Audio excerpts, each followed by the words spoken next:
नमस्कार सर्वांना. तर आज आपण बनवूया गावरान चिकनची भाजी. तर सगळ्यात आधी आपण चिकनला चांगलं धुवून घेऊयात.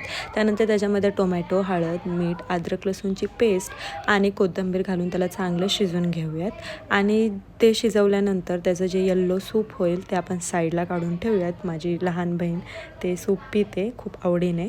तर मग ते शिजवून झाल्यानंतर आपण आपल्याला कांदा आपण भाजायला ठेवूयात आणि तो चांगला असा लालसर भाजून घ्यायचा आणि त्याच्यानंतर आपण फुटाण्याची डाळसुद्धा आपण भाजून घेऊयात आणि सर्व भाजून झाल्यानंतर 1 वाटी भाजलेलं खोबरं, 3 ते 4 हिरव्या मिरच्या, कोथिंबीर, भाजलेला कांदा, भाजलेली डाळ आणि अद्रक लसूणची पेस्ट घेऊया. त्यानंतर तेल गरम करूया आणि मिरची पावडर, घरची धना पावडर, चिकन मसाला, काळा मसाला आणि हळद घेऊयात आणि ते सगळं काही मसाला मिक्स करून आपण तेलमध्ये टाकूयात आणि तेलमध्ये चांगलं त्याला कच्च्या मसाल्याला चांगलं परतून घेऊयात.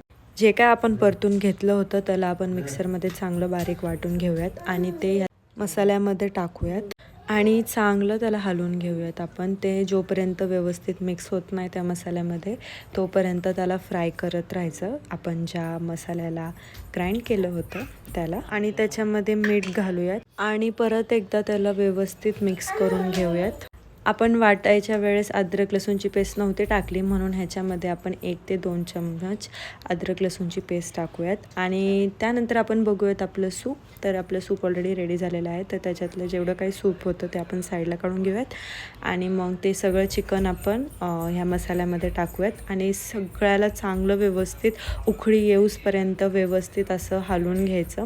मस्तपैकी असं ते चिकन त्या मसाल्यामध्ये असं फ्राय करून घ्यायचं चांगलं आणि त्यानंतर त्याला झाकून ठेवायचं 15 ते 20 मिनटं आणि त्याच्यानंतर आपण एका साईडला गरम पाणी करायला ठेवायचं आणि पाणी गरम झाल्यानंतर आपण त्याच्यामध्ये पाणी घालूयात. ॲक्च्युली गरम पाणी का घेतात का तर गरम पाणी टाकल्यानंतर भाजीला अजूनही छान चव येते. तर आपण गरम पाणीच प्रेफर करा असं मी सांगते आणि त्यानंतर आपण पाण्याला त्याच्यामध्ये टाकल्यानंतर आपण त्याला व्यवस्थित असं मिक्स करून घ्यायचे. पाणी आणि मसाला एकत्रित मिक्स करून झाल्यानंतर त्याला बॉईल होऊस तोपर्यंत म्हणजे अशी उकळी येऊस तोपर्यंत त्याला झाकण लावून 10 ते 15 मिनटं ठेवायचे आणि मग आपली भाजी रेडी झालेली आहे आणि हे होतं आमचं ताट. एकदम ब्रिलियंट दिसत होती भाजी. तर मग चला भेटूया पुढच्या रेसिपीमध्ये. बाय.